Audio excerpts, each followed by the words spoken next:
al rayo loco dio su corazón. Seguimos en Palabra de Campo, vamos a hablar de la actualidad del sector lechero, la lechería. ¿Qué pasa con la producción? ¿Qué pasa con el consumo? No hace mucho tiempo hablamos aquí en el programa con Félix San Martino. No, con Félix no, con Alejandro. Félix es el hermano, es otro amigazo del sector, con Alejandro, que tiene Infortambo, que es un gran analista de lo que pasa en el mundo de la lechería, de punta a punta. Nosotros en este caso vamos a hablar de lo que pasa en la industria y de lo que pasa también en las góndolas. Para eso lo convocamos a Hércole Felipa, que es el titular del CIL, el Centro de la Industria Lechera. Son los industriales los que procesan la materia prima. Hércole, ¿cómo estás? Daniel Aprile te saluda aquí en Palabra de Campo. ¿Cómo estás, Daniel? Un gusto en saludarte, con un saludo muy muy especial para vos, tu equipo y toda tu audiencia. Gracias, Hércole. Quiero saber cómo están recibiendo ustedes la mercadería. Se hablaba en un momento de una producción un poco más complicada. Ahora empieza septiembre, que es un mes especial para la lechería también. Entonces me gustaba saber cómo es el panorama productivo por un lado inicialmente y después empezamos a hablar de lo que está pasando en las industrias. ¿Cómo está la producción? ¿Cómo están recibiendo ustedes la materia prima? Sí, antes que nada, Daniel, te digo que yo, más allá de ser presidente de la Unión Industrial del Centro de Industria Lechera, además soy productor Excelente. lechero. Así Claro. que estoy de los dos lados del mostrador, lo que por ahí me da el privilegio de tener una mirada de ambos lados del mostrador. Lo tenés súper claro. A ver, indudablemente el sector lácteo no es ajeno al contexto país en el que estamos inmersos, y yo te diría más, no solamente que es ajeno, sino que es mucho más sensible a los impactos macroeconómicos que tiene nuestro país, y a eso hay que agregarle las particularidades propias de nuestra actividad, que tienen que ver con aspectos vinculados a la estacionalidad, a aspectos climáticos, de una serie de cuestiones que hacen que el sector tenga una serie de particularidades que lo hace muy particular y muchas veces mucho más sensible a estos cambios. Uh-huh. Yo te diría de que la actividad hay que mirarla siempre como una película y no como una foto, porque si vos miras la foto actual, yo te diría que desde el punto de vista del sector primario sería una muy buena foto, porque con un precio que es favorable cuando uno mide en términos relativos con los principales insumos que se utilizan para producir, para hacer los granos, fundamentalmente. Pero claro, si uno mira la película es mucho más compleja, porque venimos de una situación, por un lado, climática, en donde la sequía del año pasado pegó muy fuerte, pero que además de la sequía hubo una serie de medidas, como la implementación de tipos de cambios diferenciales para los granos, que tuvo, yo diría que fue un misil en la línea de flotación del sector, porque para producir leche se necesita maíz, la soja se usa como alimento y además como medida de referencia en el pago de los alquileres de la tierra, y eso significó que muchos productores, en algunos casos, disminuyeran el uso de concentrados o directamente eliminaran el uso de concentrados. Por otro lado, achicaran el rodeo para poder alimentar mejor la red. Uh-huh. Eso significó de que hoy, cuando medimos el término de rodeo para producir leche, un rodeo mucho más chico que el que teníamos el año pasado. Tal cual. Y es lo que explica, de alguna manera, una importante caída en la producción, como estamos teniendo este 2024 con respecto al año anterior. Claro. Y esa producción que cae también y tiene algo que ver con la caída en el consumo que se está registrando. ¿Cómo están operando esas dos variables? Sí, en realidad no es que tenga que ver, pero de alguna manera creo que hace menos grave la situación, porque digo, no me imagino si con un nivel de producción normal y con una caída del consumo como la que tuvimos, estaríamos exportando quizás volúmenes mucho mayores de lo que estamos haciendo, pero con números realmente muy, muy negativos. Y en eso también yo quiero resaltar una cuestión que muchas veces en estos días me han consultado respecto a la medida del gobierno de, a través de una resolución, de eliminar los derechos de exportación. Medida que celebramos, que creo que es una muy buena medida, pero que en realidad no tiene un impacto directo porque en términos prácticos los derechos de exportación de los lácteos ya hace muchos meses que no están aplicándose. Es más, desde el gobierno anterior, que Claro. en realidad lo que hizo fue una suspensión transitoria hasta fin de año, después este gobierno lo prorrogó por 6 meses más, y ahora lo que hizo, bueno, los eliminó definitivamente. Y bueno, no es un tema menor, porque creo que de alguna manera despeja el horizonte hacia el futuro. Claro. Pero no es que tenga un efecto inmediato en términos prácticos, porque de hecho ya no se estaban aplicando ese Claro. derecho de exportación. Evita que se Y- agrave la situación, en todo caso. Bueno, y también me parece que hay otro dato que hay que plantearlo, porque cuando medimos Argentina históricamente exportó un 25% de lo que produce, un 75% va a mercado interno y el resto se exporta. De esas Ujú. exportaciones, 50% aproximadamente es leche en polvo, entre y descremada, y el resto se divide entre quesos, proteínas, derivados del suero, Ujú. fórmulas infantiles y demás.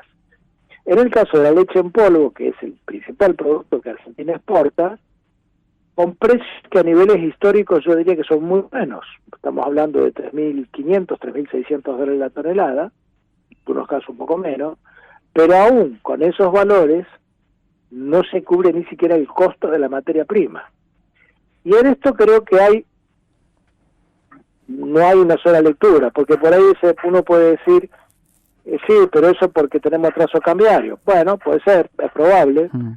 pero también es cierto que cuando analizamos a lo largo de los años y cuando el valor de la materia prima superó los 40 centavos de dólares, se hizo muy difícil poder exportar con esos valores. Mm.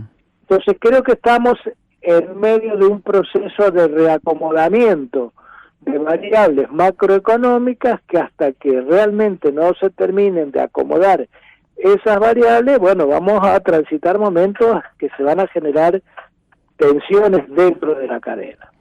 De todos modos, y para tener ya una mirada más de mediano y largo plazo, yo creo que las condiciones de nuestro país para producir leche y observando un poco qué está pasando con la demanda a nivel global para los próximos años, creo que hay estudios que muestran que va a haber un crecimiento en la demanda y que esa mayor demanda la van a poder proveer aquellos países que estén en condiciones de poder producir a menores costos. Mm. Y creo que en ese sentido Argentina está llamada a jugar un rol protagónico por las condiciones climáticas, geográficas, con una serie de ventajas competitivas que tenemos como país, que evidentemente tenemos excelentes condiciones para producir leche. Seguro.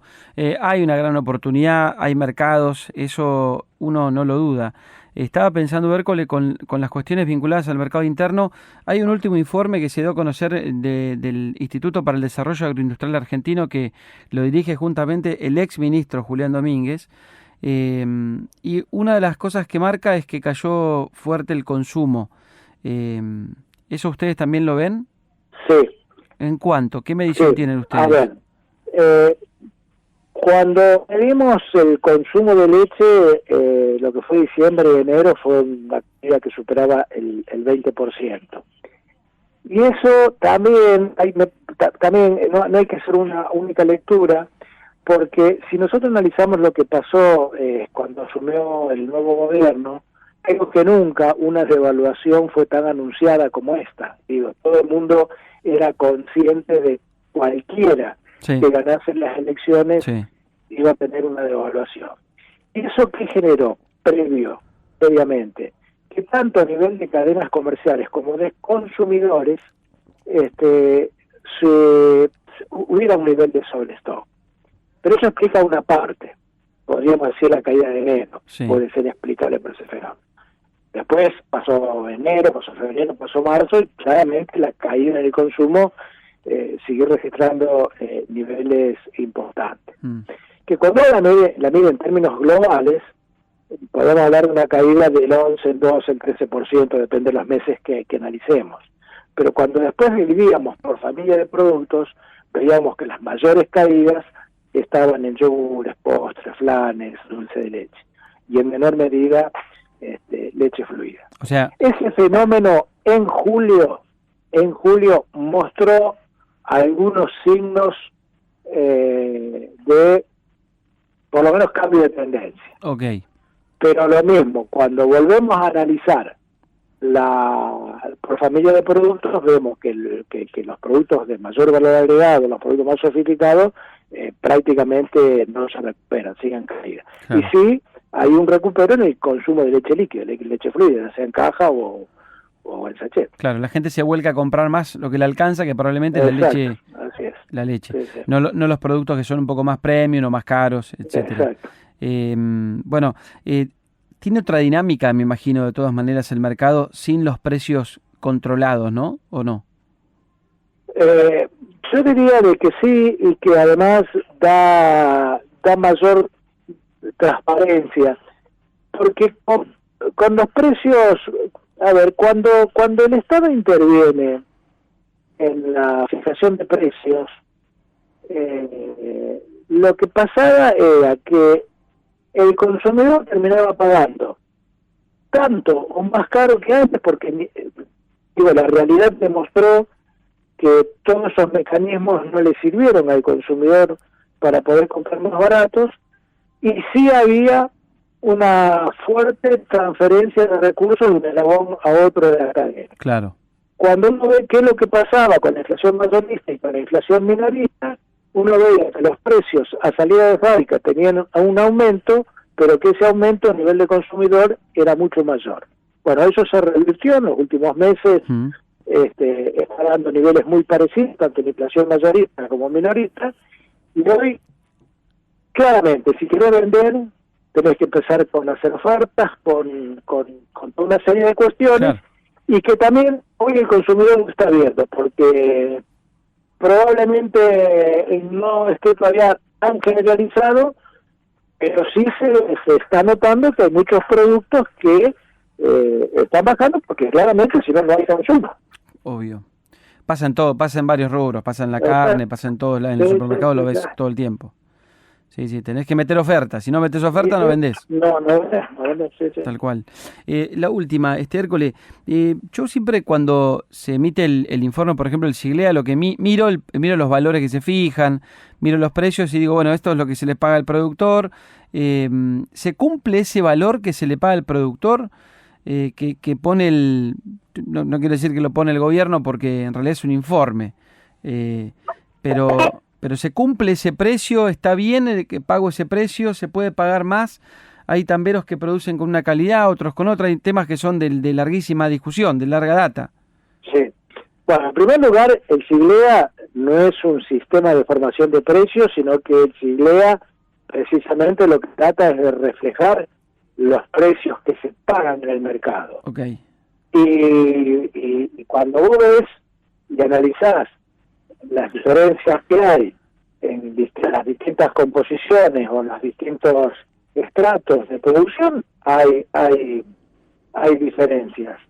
Yo creo que me parece que el Siglea es una herramienta que nos permite conocer cuáles son los precios que se pagan en el mercado, que indudablemente es mejorable, pero que me parece que la gran materia pendiente que tenemos como sector es, y que realmente es un flagelo y que nos afecta a todos y nos impide por ahí la aplicación de herramientas que nos permitan transparentar la cadena, que nos permitan avanzar hacia sistemas de pago más justos, más equitativos. Y es el gran nivel de informalidad. Y cuando hablo de informalidad, estoy hablando de que cuando hay informalidad hay dos partes, hay quien vende y hay quien compra. Obvio. Entonces, ese tema, y ojo que yo no lo estoy planteando solamente como un aspecto de competencia desleal, que de hecho lo es, sino fundamentalmente como un fuerte factor de distorsión en el funcionamiento del mercado. Porque cuando hablamos de informalidad, no es solamente impositiva, es bromatológica, Claro. es laboral, es sanitaria. Entonces creo que la gran materia pendiente que tenemos, y que en eso es fundamental el trabajo que se haga, tanto desde las provincias, desde los municipios, en conjunto con el gobierno nacional, es trabajar sobre ese alto porcentaje de informalidad, para que, digo, no se trata tampoco de ir y cerrar fábricas, sino de que se las intime como para que se tengan en igualdad de condiciones, que Claro. realmente el personal, hay un convenio colectivo de trabajo que está en pleno funcionamiento, con acuerdos de paritarias y demás, que todo el mundo cumpla con esos acuerdos. Hay cuestiones impositivas, vemos cómo hay un alto porcentaje de leche que está en el circuito totalmente informal, que no paga ningún tipo de impuesto, y eso, vuelvo a insistir, no lo estoy planteando o por lo menos no solamente como una competencia leal, sino que son factores que distorsionan el mercado y nos perjudican a todos, Obvio. A veces yo como productor tambero también que soy, y veo eso, y realmente eso impide avanzar hacia sistemas de pago que realmente valoricen los atributos que tiene la leche, que debe ser la composición, la calidad físico-sanitaria, todos esos aspectos que lamentablemente, mientras que exista semejante nivel de informalidad, es muy difícil poder avanzar en esos aspectos. Hércole, gracias por la charla, un gustazo siempre conversar con vos. No, igualmente, Daniel, un gusto. Un abrazo. Que ande muy bien. Hércole Felipa, el titular del CIL, del Centro de la Industria Lechera, aquí en Palabra de Campo. Palabra de campo. Palabra de campo. Daniel está con vos hasta las 7. Radio 10. Estamos todos.